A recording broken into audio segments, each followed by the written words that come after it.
जैसा कि मैंने पहले भी बताया था, मैं इसमें इंदौर में हूँ और इसमें एक खास शख्स के साथ हूँ। ये कह सकते हैं आप कि इस चुनाव के एक दूल्हे के साथ हूँ। यहाँ जो इंदौर कॉन्स्टिट्यूंसी नंबर 3 है, उसमें दीपक जोशी जी, जिन्हें प्यार से पिंटू जोशी भी बुलाया जाता है, और इनका एक और परिचय भी है। महेश जोशी जो कांग्रेस के यहाँ कद्दावर नेता हुआ करते थे, उनके बेटे हैं और इनकी कॉन्स्टिट्यूंसी भी बहुत खास है। इस समय हालांकि इस समय गोलू शुक्ला चुनाव लड़ रहे हैं बीजेपी से, लेकिन बताया जा रहा है इसके पहले जो है एक चर्चित नाम जो है था, जिसको इस बार टिकट नहीं दिया गया है।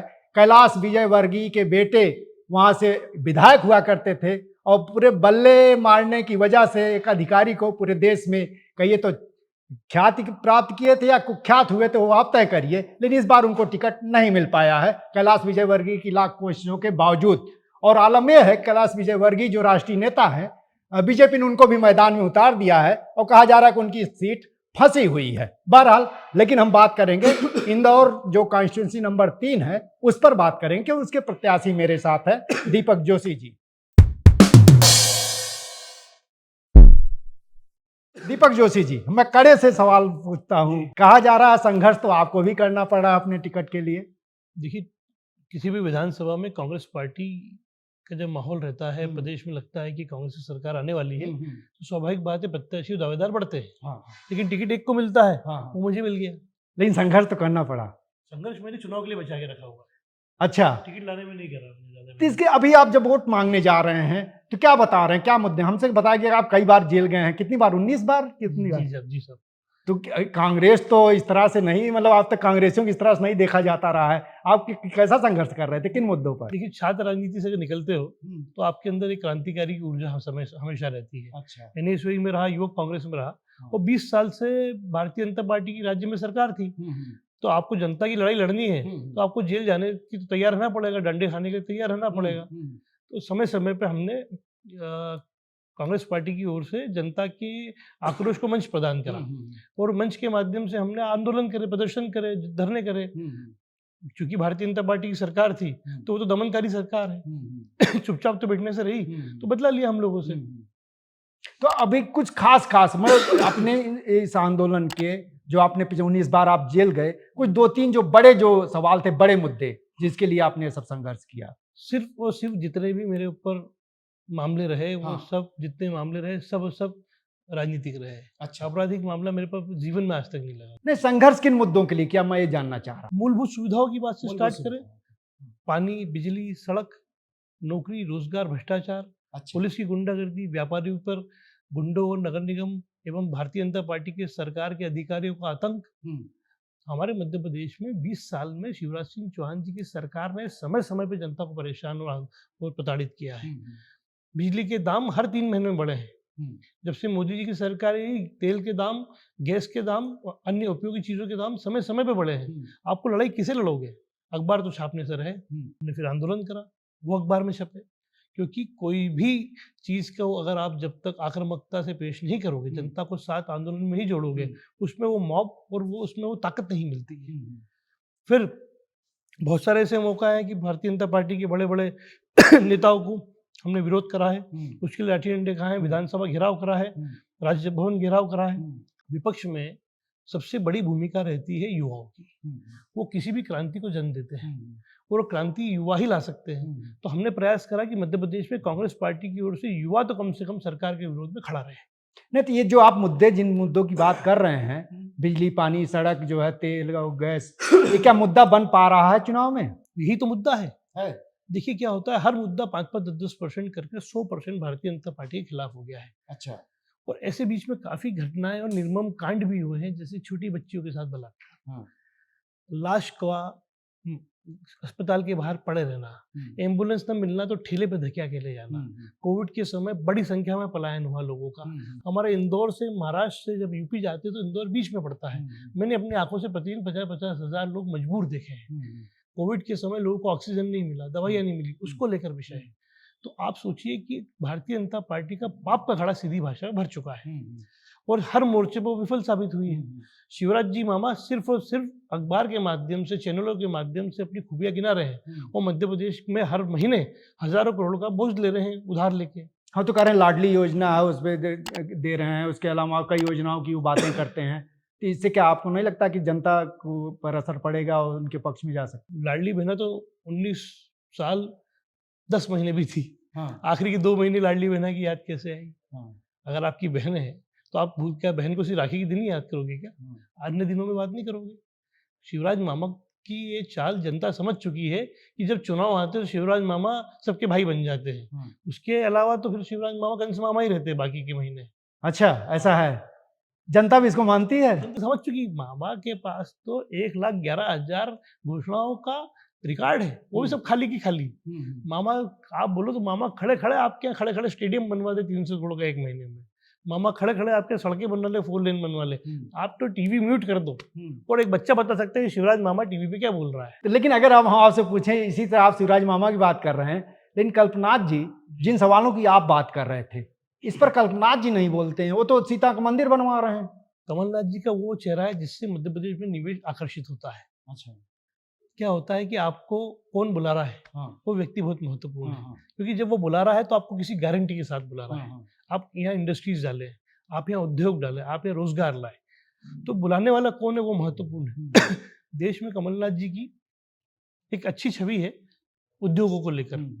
साथ ही साथ में उनकी जब 1.5 साल की 15 महीने की सरकार रही, तो उन्होंने जो वादे करे थे उस पर काम करना चालू कर दिया था। काफी कुछ किसानों के कर्जे माफ हुए, बिजली का बिल कम होने लगा और छात्रों को स्कॉलरशिप मिलने लगी।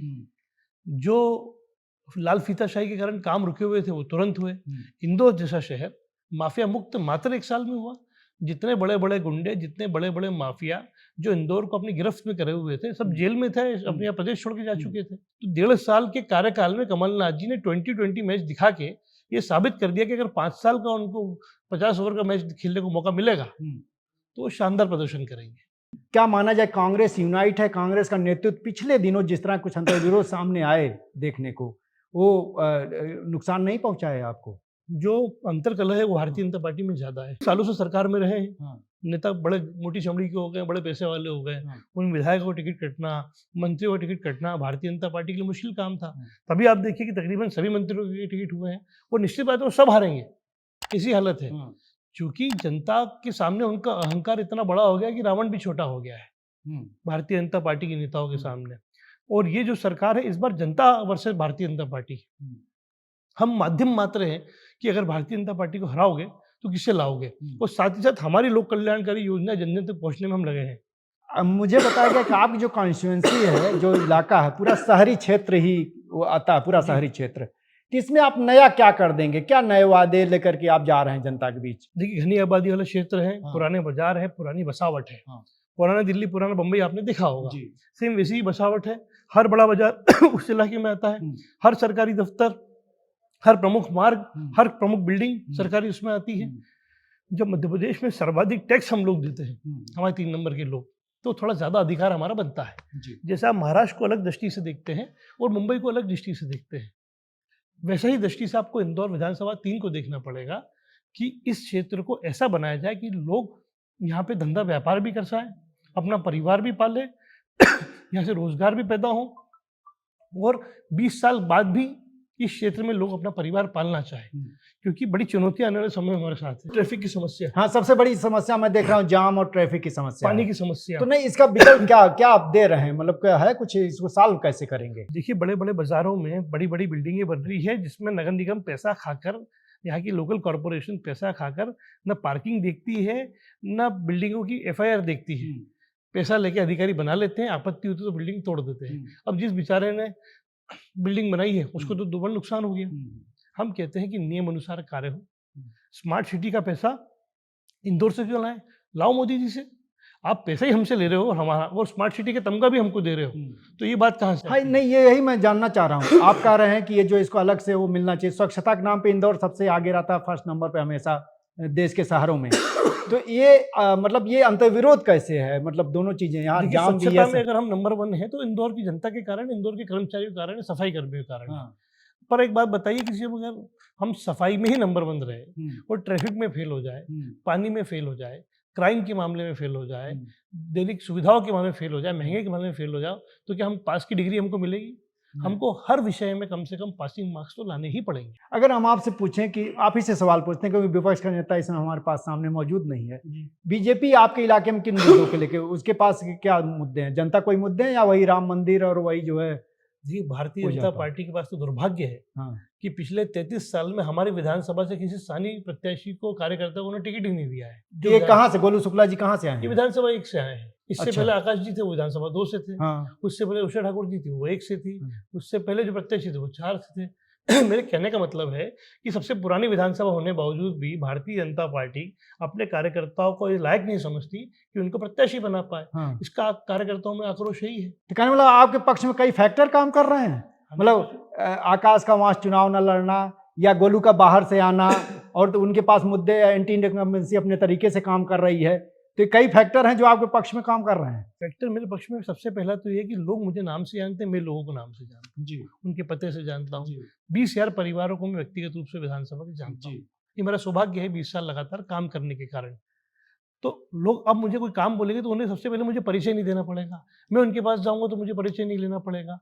लोगों से मेरा आत्मीय और पारिवारिक संबंध है और उसी कारण मुझे कॉन्फिडेंस है विधानसभा। लेकिन एक परिवार का सदस्य आपके साथ नहीं है, कहीं वो आपके खिलाफ तो नहीं जा रहा है? मेरे साथ है, बड़े भाई अश्विनी जी, वो पूर्ण रूप से मेरे साथ है। आप देखेंगे वो कार्यालय और मेरा चुनाव पूरा ही वो संभाल रहे हैं। उनको 5 चुनाव का अनुभव है, 3 बार एमएलए रहे हैं। इंदौर जैसी विधानसभा में जो भारतीय जनता पार्टी का प्रमुख गढ़ रहा है, यहाँ से लगातार 3 बार जीतना कोई आसान काम नहीं है। उसके पीछे पूरे परिवार की ताकत रही, वो उनका काम रहा। तो आज उनके काम का अनुभव मुझे मिलता है तो हम 1 और 1 11 बनते हैं। तो अभी माना जाए कि आप जो है 17 को जो है विजय आपके हाथ लगने जा रही है, कोई उसमें? चुनाव में हम कसे हुए हैं, चुनाव को हम लगातार गंभीरता से दे रहे हैं, कोई मुगालते में इलेक्शन नहीं लड़ रहे हैं। क्योंकि चुनाव हमेशा, कोई भी चुनाव आसान नहीं होता है, तो मैं इस चुनाव को चुनौती मानकर मजबूती से चुनाव लड़ने में लगा हूँ।